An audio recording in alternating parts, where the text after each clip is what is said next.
So there was the big debate that the day that the DSM-5 finally came out after 100 years later, like it was Yeah, definitely after late when it finally came out, yeah, right, in the section on pedophilia versus pedophilic disorder, and there was a backlash. And I only know it from the periphery. I don't know if you were deeply immersed in it when this happened. Can you tell me your experience with it?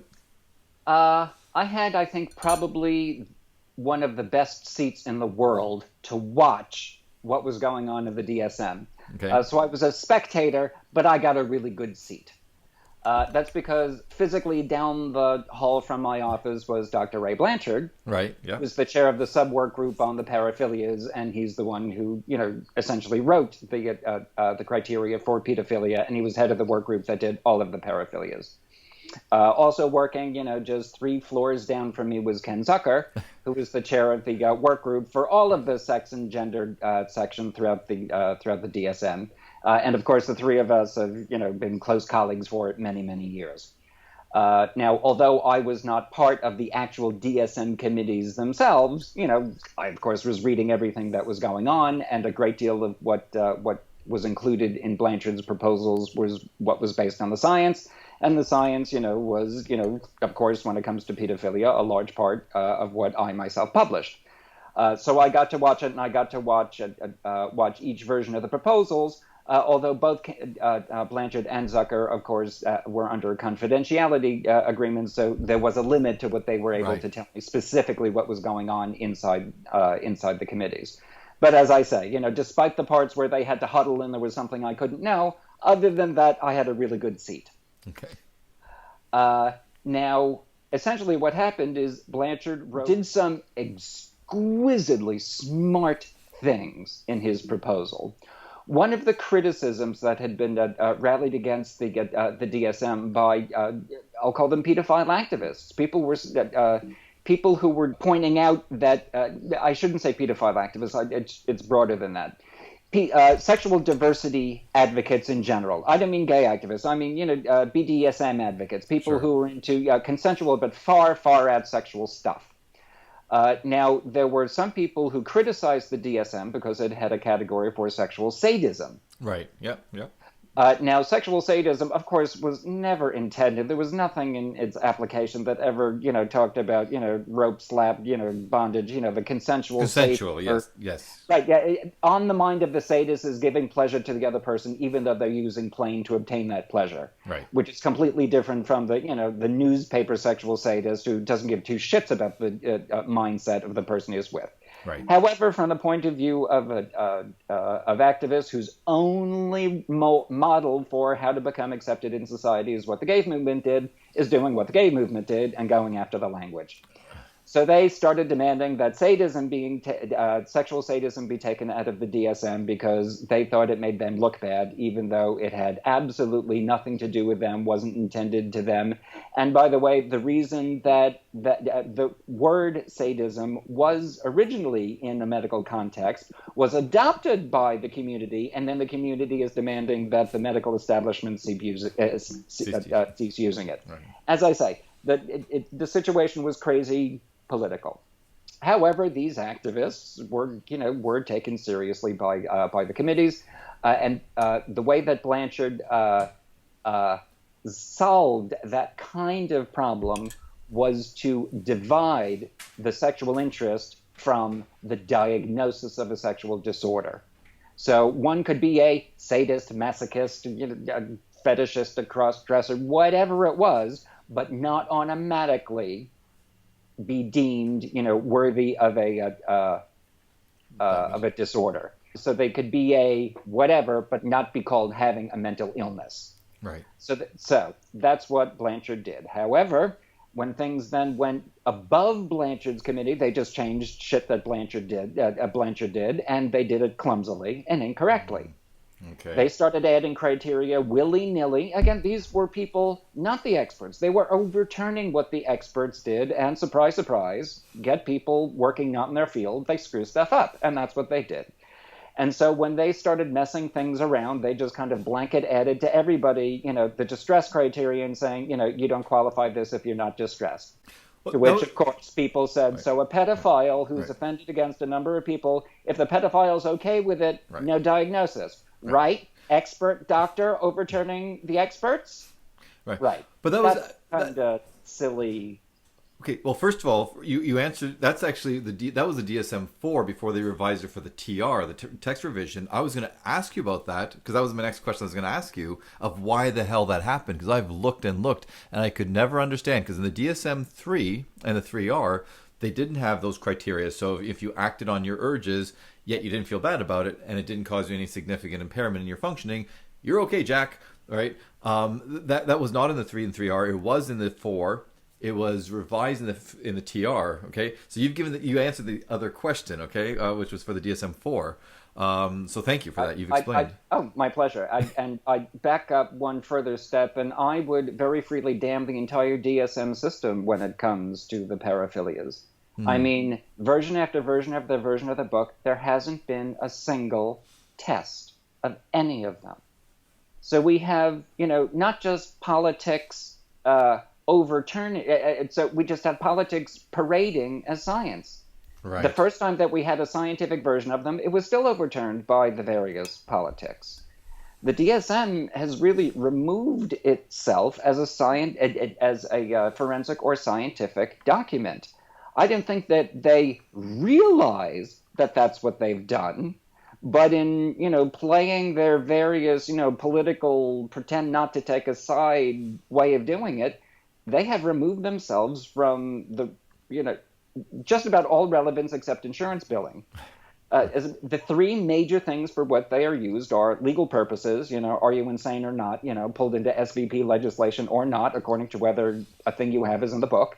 Whether a doctor whether an insurance company is required to pay for it because that's part of covering mental illness, or scientific purposes. So a researcher could say, had a DSM diagnosis of whatever the hell, rather than writing out the criteria they use. Those are the three purposes of the DSM. Well, now in the DSM, it says specifically that it's not really meant for forensic purposes, Right. because some of the forensic purposes might be used against the client and against the client's freedom. The purpose of diagnosis, so far as their, philosophy is concerned, is only for the benefit of the client. Well, okay, so without realizing it, the DSM has said, please don't use the DSM when you're deciding who's insane in court. Okay, one of the top three reasons for using the DSM is out. The next, research. Well, nothing magical happens when you turn 18 or not, but you become available to a different set of diagnoses you couldn't before. If you're a pedophile and happy with it, you don't get the diagnosis. So if I just say, I had a sample of pedophiles,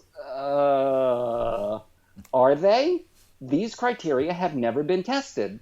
So I still need to list the actual operational definitions that I gave, and it makes no sense in order to include the DSM. The DSM splits hebephilia and pedophilia, even though all the research shows that these are, the same overlapping categories, just different in extent. So if the DSM isn't good for research and the DSM isn't good for forensic purposes, what's it good for? Insurance. Right. Okay, job done. Thank you, team of doctors who are trying to argue that they're not slaves of the insurance industry. Somehow your decisions produced a book that is useful only to the insurance industry. Thanks, Doc. That escalated really quickly. Thank you. You went on the path. I mean, I've done this. I've argued as well about the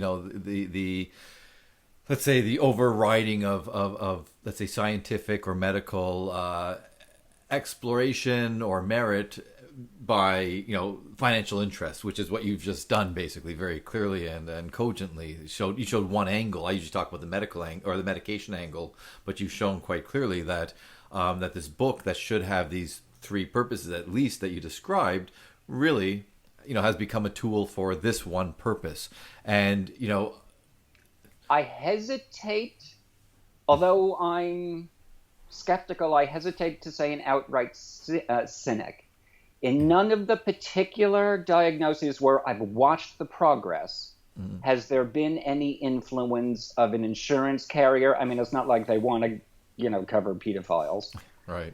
Or in what way that's even meaningful for pedophiles. And there's certainly no pharmaceutical industry interest in the treatment of, this population.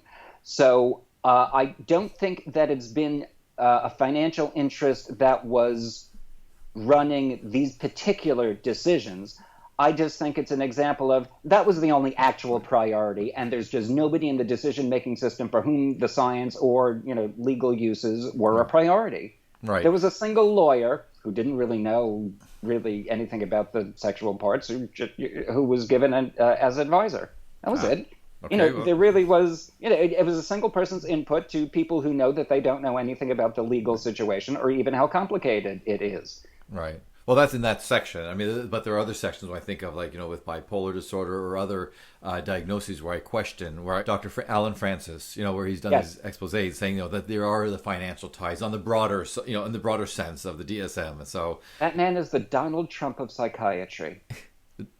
Okay, please, that could be interpreted several different ways. Can you please? I'd love to hear that one.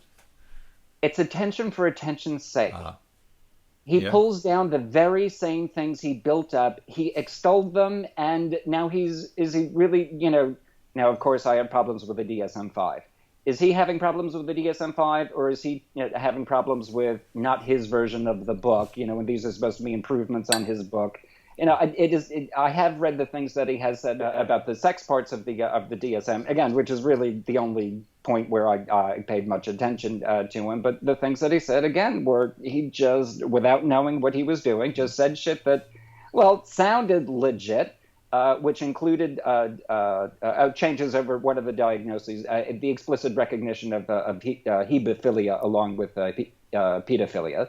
And he, proceeded to completely make things up about the research and the researchers, for that matter, on the basis of absolutely nothing. Oh, geez. So that isn't to say that he didn't say things that I would agree with about other parts of the DSM, but it's not like his version of the DSM was any different.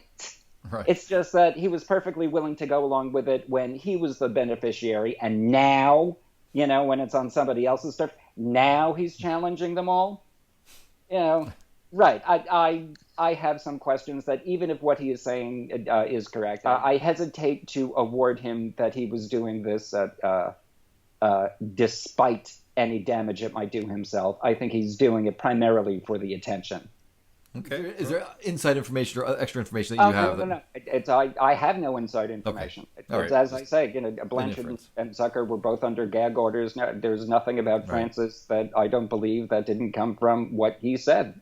Which often influenced, again, specifically papers that I had written, which he was misrepresenting or just kind of ascribing to me financial motives, even financial motives, because he said, in forensics, there's always a lot of money, therefore, researchers, for the money. I'd never testified in a single goddamn such case. I was avoiding doing such cases because I was the editor of one of the journals, that was publishing on it, and I didn't want to have any financial connection to it. But because money does, influence in a negative way forensics, and I'm in forensics, therefore I was guilty of it. I see. Right. Okay. Well, exactly. So it's that kind of hello. Okay. So now I'm going to step back a bit, just because you and I were talking about this stuff, and someone might have said, "Whoa, what just happened?" So I just want to reiterate a couple of major points because for years and years, this was when I was still I think it was an undergrad, maybe a grad student, a number of years ago, where I'm hearing the history of, let's say, sexual orientation in the DSM. They're saying, I looked at the history of how it changed, and I went down all these rabbit holes and saw so much misinformation and just so much ideology on all sides of the spectrum. So so one of the things is that people, and I alluded to this earlier, that people were saying, the gay agenda is first make homosexuality normal. I guess I'm going to revise it, then make animals, and then kids. Okay. And the one thing that these people, mostly hateful or ignorant people, did not know was that, again, I want to say it one more time for people listening, in the DSM-4, the DSM-4, as you were describing earlier, they put those two criteria, which is basically if you assaulted a child, didn't feel bad about it, and it didn't affect your functioning, you were not considered to have a disorder. So in fact, the DSM did kind of normalize child molestation, okay, as these people were arguing without even knowing it. Not one person who made these hateful statements ever said, "Did you know that in the DSM-4 this is happening?" No one ever knew it because they didn't read. They don't read, okay? But that was that was an insane thing that happened. It's like And people don't fact check. people don't fact check. Yes, exactly. And it hasn't changed that much today, even though we have all this information. But so that was the first thing that people I want to understand, that in the DSM-4 that did happen. It really did. And then the text revision came along a few years later, where they changed it. They took out those two criteria, or they kept it. But if you acted on it, so if you so just so people understand, if you had these urges to have sex with a child, or if you were sexually attracted to a child, and it caused significant personal distress or impaired your functioning, it was a disorder. However, if you acted on those feelings, regardless of how you felt about it, regardless of the consequence to you, it was considered a disorder. That was a change they made in the text revision, the TR. And then the DSM-5, right, I think they kept it the same. But here's the thing that I wanted to throw out there, because I learned incorrectly. So many textbooks say this. I'm going to go to